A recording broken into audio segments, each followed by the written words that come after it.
Ayan po mga kalingap, no? Alam naman po nating lahat na prioritize ni Kalingap Rob itong si Rina. Gagawin lahat ni Kalingap Rob para itong si Rina ay mapabuti.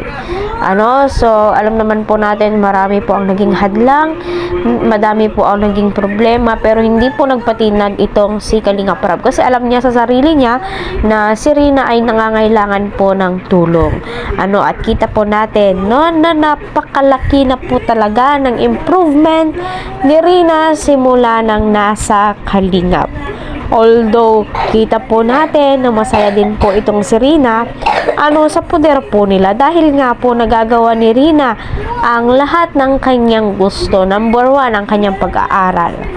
Ang pag-iinom po niya ng gamot, natututukan ng maayos, ng mabuti, pati nga sa school, ay pinapainom na po ng kanyang guro at hindi po pwedeng makaligtaan nga po ito.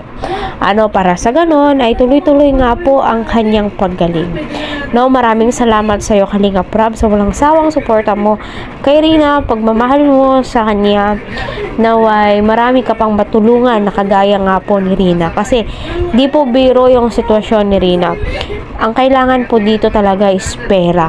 Hindi ka po makakainom ng maintenance. Paano ka gagaling kung walang magsusupport sa iyo financially? Kasi alam naman po natin kung gaano kamahal yung mga maintenance po nila.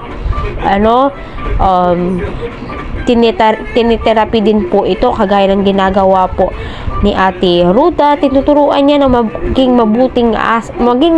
mabuting bata. Alam naman po natin na itong si Rina is mabait. Hindi po siya mahirap pakisamahan, although siya pa nga yung nag-a-adjust. So kita naman po natin yung mga sakripisyo nila Kalingap Rob, yung paglingap po niya kay Rina na although hindi niya po talaga pinabayaan, ipinaglaban po ng Kalingap ang karapatan ng batang ito. Kasi kita po natin yung before and after po ni Rina Yung before niya, kita po natin payat-payat, napaka-dry ng balat. Parang hindi po kumakain. Pero ngayon, after po niya, masasabi mo po talagang maraming salamat sa buong Team Kalingap, kay Kalingap Rob, sa mga viewers, supporters, sa walang sawang pagmamahal.